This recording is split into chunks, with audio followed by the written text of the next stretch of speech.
Okay, so for Kindred, this is my review analysis of the graphic adaptation of Kindred. A few things about me. I've never read the text version of this or the graphic novel version, but a lot of teachers I work with have. My wife being one of them, she liked it very much. There's a teacher at Jefferson who's read this every year with his students while he was teaching. He's now moved on to administration. Um, but every year, students started off the way they do. I don't want to read it. Then they started reading it and they really enjoyed the book. And the result was this was a book that was hard to keep in stock because so many people liked it so much they wouldn't return it. And the result was his name was Bob Walton, could not, um, had to teach it while reading only in class. He couldn't check out class sets to students because he didn't have enough, which is good, I guess, but at the same time, not the best way to go about getting this literature out for his students to just to take it.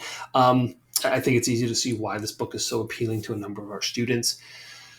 There's not a lot of texts that deal with this in a way that is still interesting. A lot of the real life accounts that we would cover in American Lit would be texts that are well over 100 to 150 years old, and they just don't hold up as well. They really don't.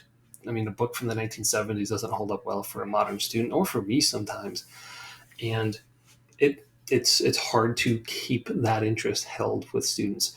Having said that, I've got a PDF of Kindred, and I'm going to be pushing my other English 11 teachers to do this book and teach it because it was wonderful. I probably will be teaching it next year because this is a great text. I'll be offering it as a choice for my students. In Kindred, icons. The icon that jumped out to me the most was clothing, and especially Dana's clothing as she travels back in time. When she travels back, the artists use a lot of like superhero mentality or almost like the Simpsons mentality where a lot of the people wear the same outfits every single day. Dana travels back in time. She's wearing a blue shirt, and that blue shirt is on her throughout an enormous part of that section. Outfits are changed, and people do change clothes whenever they go back, and as time changes years or sometimes decades within the book. But at the same time, those clothes kind of stay the same, which is very helpful for the reader to figure out who is who and who's wearing what, but also to keep track of this as there's so many people that come and go within the story. If everybody was wearing different dress, it'd be very hard at times to keep track of that. And this superhero kind of template of everyone almost is wearing a costume really works well. Dana, when clothing does change, um, people Dana is the surrogate for the audience, and she's able to really help us understand who is who and who is wearing what. Sequencing, and I want to introduce closure a little bit here. The sequence of the story is really good. It's a complex story, but it's told in a very straightforward manner that's very easy to follow. We have people jumping backward and forward in time, setting up different events, going back, a number of names coming into play. And the authors and the artists do an excellent job of keeping everybody in mind and keeping everybody straight and able to be understood. The claustrophobic nature of the plantation, it's a plantation, it's wide open, and there's a couple shots where we really do get to see who's who and what's going on. But at the same time, the close-up nature of this text of a lot of facial features and busyness happening in the panels really give a closed-in feel to what's going on. I think that's done on purpose to help the reader understand what exactly the feeling was on a plantation for the people who were there. For closure, the violence in Mouse and Kindred is very similar. I mentioned Mouse, similar topics, minority groups being oppressed by those in power, Mouse and Kindred. And in Mouse, they don't shy away from the violence. The level of violence that is inflicted on the Jewish people is startling and disturbing. And just like in Kindred, it shows the dehumanization that a group in power felt for the people who they felt were beneath them. And closure, the act of seeing only the parts but understanding the whole really plays out in these two texts, as the mind is doing what all good horror movies do, leaving a little bit, filling in the gaps, and the artists leave a lot for the imagination, for the beatings on like pages, the first whipping we see on 41 through 43, the fight at the very, very end, the parts where Dana is abused in the fields or just whipped are graphic and violent, but we don't see everything. We have to fill those images in ourselves, in our mind, and the text does an excellent job of having us do that, and in a way that is up to us. That is who the images we have to put in are our own, and it's highly disturbing what goes on there.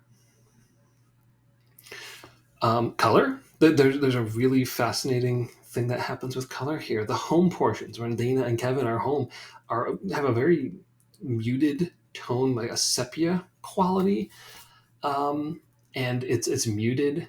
It's very laid. I don't want to say laid back, but it's very like dream. That's a very dreamlike quality in this, and it sets the mood as this is like a break. This is not where we are. This is who we are, but it's not necessarily where we want to be. The colors when they go back to the Deep South, the dresses, the shirts, the fields, the blood, it's also clear and crisp and vivid. It's like a filter has been lifted off once they travel back in time. This is what's important. This is where we are. And once that haze or filter has been lifted, this is who they really are. This is what they were born to do, to tell this story of what happened back on this plantation of Dana's family, her story as well. And this is really interesting. It's one of the first things I noticed when Dana gets back in time. It's kind of like things come alive. Lines. This is a very busy comic book. I mentioned the panels being very, very crowded, very, very cramped together. A lot of the lines are not very clean or neat. In Understanding Comics by Scott McCloud on page 94, he talks about the way lines can be sharp or angular, or kind of, as he says, savage and deadly. Lines that are kind of jagged and are not very straight or not very neat. There's a messiness to them. And this happens a lot with facial lines in the characters, both the black and the white characters. But there's a difference between the two. The white people often have facial lines that are jagged and broken, that make them look angry, distorted, almost inhuman, especially in the fighting panels or the abuse when they're whipping or assaulting the slaves. They look inhumane, right? Black people, they have the same manner of lines, but it's done in a very different way. Instead of having like jagged and broken facial features, they look more unstable and weakened, as if they are defeated. The weight of their existence is just crushing down upon them.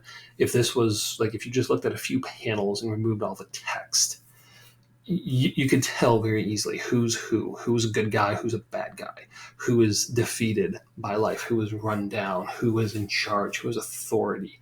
And that is incredibly important. It's added to it with the text and what is said here, but these drawings, these facial features, these lines really add to the mood, that dreamlike quality of the mood, but also the oppressive nature of this mood and this tone, the way people are spoken to, is really, really captured in these lines. And as we look at these characters, we really see and understand who they are. I mentioned that the dreamlike quality of this and the tone, just dread and fear, even with the livelihood that comes with the colors in the past, the dread and fear that exists in the South, that exists when Dana and Kevin get there, but also follows them back. The way they have a hard time adapting to life back when they return is just tragic and heartbreaking. The way these people's lives are taken and twisted forever into something that really they can't go on the way life was with them. But that tone and that mood that just follows them, of what they've seen, that trauma that they've experienced, that comes and just follows them and lives with them, even though Dana's the product of trauma, she didn't really understand it too well. She didn't honestly know. She had ideas, but she didn't know.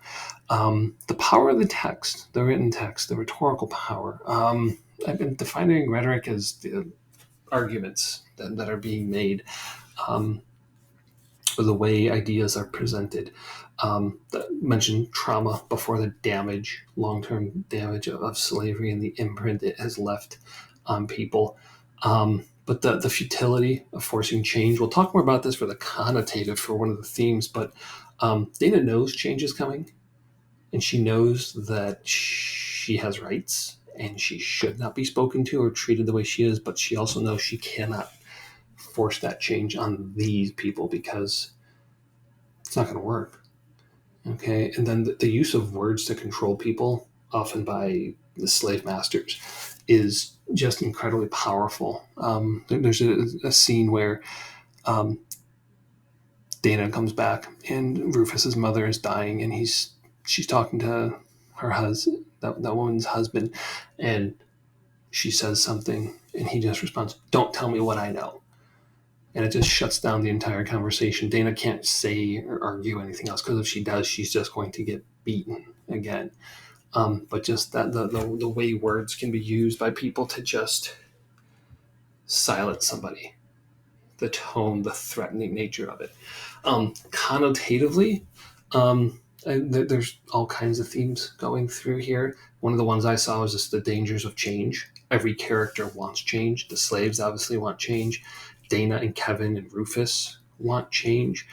They're forbidden from going too fast or too far because of who they are, where they are, the time they are, who their parents are, the upbringing they have, their gender, the way society would react, the livelihood they make. All of these really prohibit change, the change that these people would want to see. The slaves would obviously want to leave. Dana and Kevin would want to be back in their own time, freed with an understanding of what's happened. Even Rufus would want to have Alice and have Alice want him, but he couldn't marry her. He could only keep her and own her, which is why he ships away her lovers, her family, in such brutal manners. And this is just highlighting what he has to go through. Right? He produces a lot of horror and terror, and he's by no means a good character, but at the same time, he does truly love Alice. And if he could change society, I think he would. I think he would for the better, to make it so that him and her could be happy together. Of course, she wouldn't want that. Alice would not. And can't change somebody's heart. Change is dangerous. It's fearful. People fear change. And every one of these characters would like some kind of change to take place to help them, benefit them, and possibly others.